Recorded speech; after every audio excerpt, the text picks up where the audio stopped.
Prince Charles has himself now potentially dragged the royal family into another legal storm. The Cash for Honours queries, as it's been dubbed, has basically sort of become more revealed over the last 24 hours. Essentially, the police have launched an investigation into the Prince of Wales charity, quite literally, the day after his brother settled the threat of the sexual assault case, which was going to be held in America. It's deepening because it's, if you like, building up some momentum behind the royal family that not only is taking away from what should be an amazing year for the Queen, but you have to start asking the question, don't you? What is this family getting up to?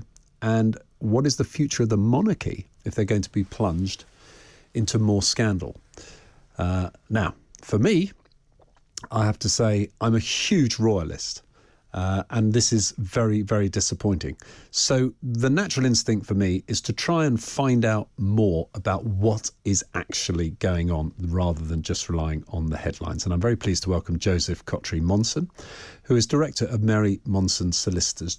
Hello, Joseph. Good evening, Nick. How are you? So look, thank you. Well, can I just ask you, can you sum up really what is being investigated and what is the likely path of action if there's suspicion aroused that money was exchanged in return for honours? Okay, so first of all, Nick, very well framed, because of course what we're not going to do is talk about the evidence. We don't know what it is. We're not going to make any. Yeah. We're not going to be making any assumptions about what it may contain. The rich and the powerful, like the middle class and like the poor, should be entitled to a just, well said, and free process. And I'm not naturally a royalist. Well, you won't be invited back then. I'm probably slightly I probably occupy a slightly different area of the political spectrum to you, Nick. Although I try and do it with a degree of politeness and decorum.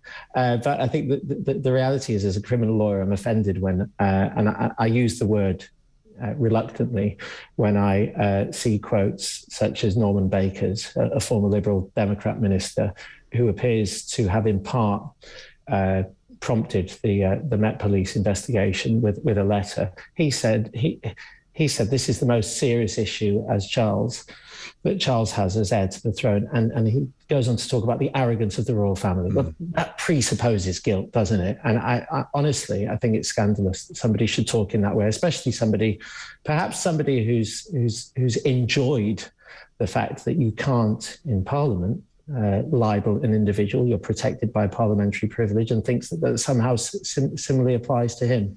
But let's get into it. This story, Nick, it's been reported today again in the Times, but actually it's been rumbling for some months. It was actually, I think, back in December 2021 that it was revealed or alleged, I should say, by the Mail on Sunday and the Sunday Times that I think the chief executive and apparently a very close aide Forsyth, I think his name is. This chap, Fawcett perhaps, that he'd stood down as a result of an allegation that there was donations of over £1 million to the Prince's charity in exchange for some type of knighthood or peerage. Yeah. These are not allegations. We're going to stress it again. I'm a lawyer and I'm careful. They haven't been tested by a court, but they did go on to name a co-conspirator. And this is actually, it's quite juicy and interesting. We must at least mention it. And that's the editor of a book called Burke's Peerage. It's not a book I claim to have read in full. No, I think we should explain it's basically lineage. It's basically testament to where you come from and what your links are to some form of nobility. Is your money old enough, Nick? That's the question that book answers. And we're talking about Michael Fawcett, by the way, who's Charles's was the chief executive of the Prince's Foundation, which is what the claim is the money was donated to. That's right, and with the assistance of this man who was the editor of that book, that book, Burke's Peerage, that very dense book of names and family summaries, which tells posh people who they can get married to. And that fellow is a chap called, if I refer to my notes, Bortrick. I had to read it twice. It's not Baldrick, it's Bortrick. The allegation is that this knighthood was at least offered to a Saudi billionaire. And it's got as far as an investigation. That's quite unusual in respect of the royals to have even been publicised. Royal family, as a rule in our country, they don't really get investigated. And generally speaking, we accept it. It could be because they don't do anything wrong, that they're respectable people. It could be because we find it uncomfortable. It's not our job in this interview to consider that. Well, can I just ask you as a criminal lawyer here, and now let me keep this general so I don't offend your natural sensibilities here, which is understandable. For the police to investigate, would they just act on a claim, or would they accept to see some elementary evidence, such as an email or something like that? Yeah, you can imagine, Nick, and it's a good question. And I'm sure in your time as an MP, you, as I, as a criminal lawyer who's at least known, would occasionally get letters from strange people who'd carbon copy or CC Kofi Annan. And yes, oh God, yes, I've had loads of those. Got those letters too, and it's a compliment in a way to receive them, because you see who else they're addressed to, and you can imagine if every one of those claims of a mass conspiracy and some kind of grand overarching scam by a member of the public, if every one of those resulted in a criminal investigation, then the police would have no time at all to look at real crime. Okay, so I'm not saying there must be something to it, but there certainly is a tipping point at which a complaint becomes an investigation. There's some type of analysis, usually by officers, suggesting that it's something that merits investigation, not that there's necessarily truth to it. So kind of good question, but of course we go back to that.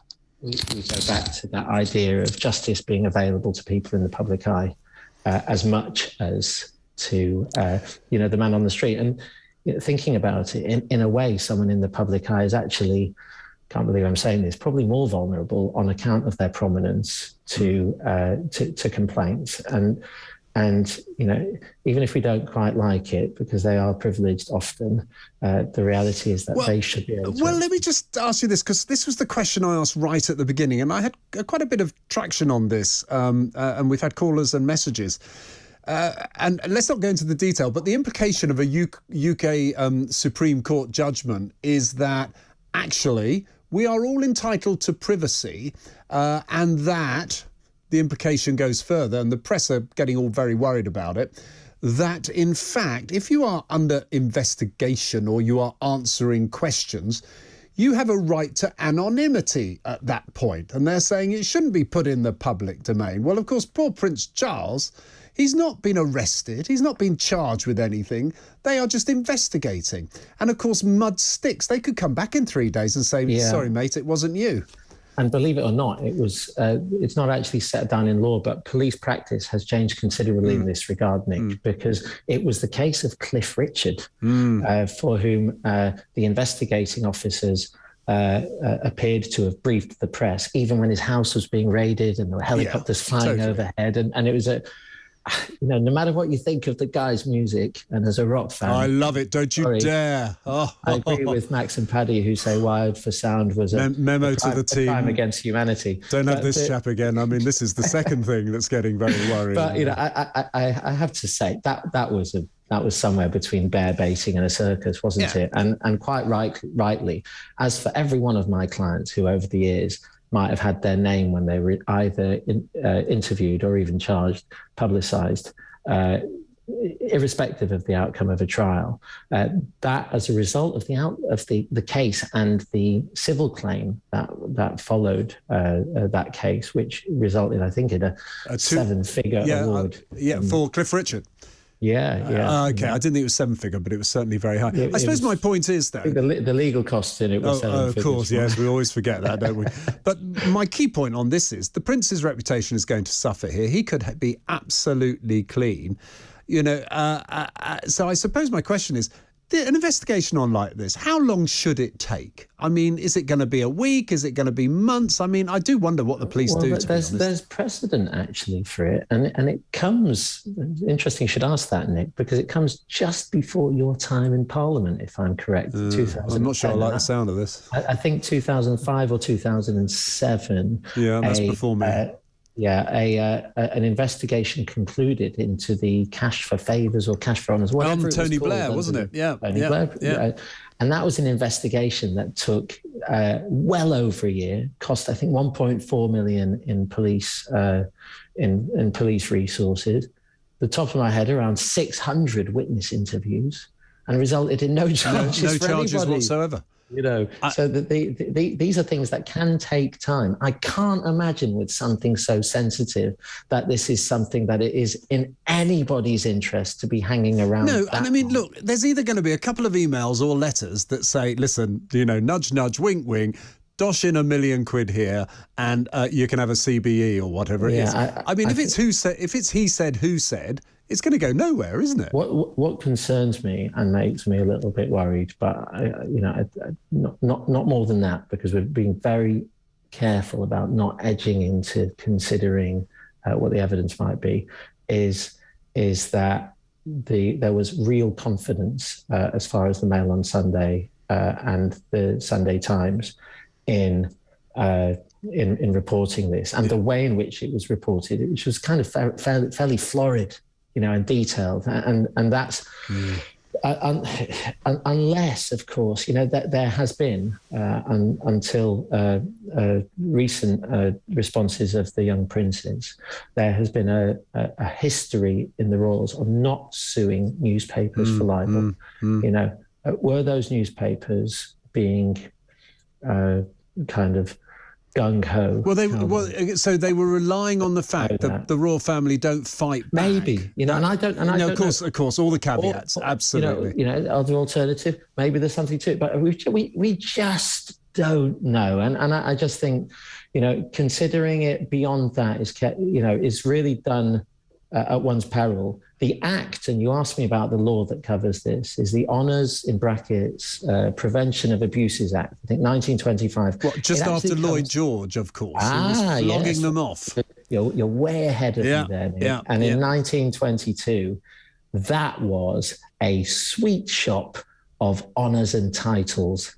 10 grand for a knighthood. I know. 50 grand for a place in the House of Lords. I mean, it's a bargain if you value these things. Well, I mean, it's great. And I was thinking, this sounds like something that, on a bad day, if I was feeling slightly low of morals, maybe I should look into myself. But, you're a lawyer. Lawyer morals. Don't get me going. I know, I'm being unkind. The reality is, of course, you consider it in the context of inflation, my dear. Yeah, of course. But listen, I'm going to ask you the bottom line question here, right? When I say the bottom line question, I'm building up. No, it's a... How can I put this? A case like this is going to draw police resources. It's going to, be focus of attention. There's going to be lots of speculation going on around about it.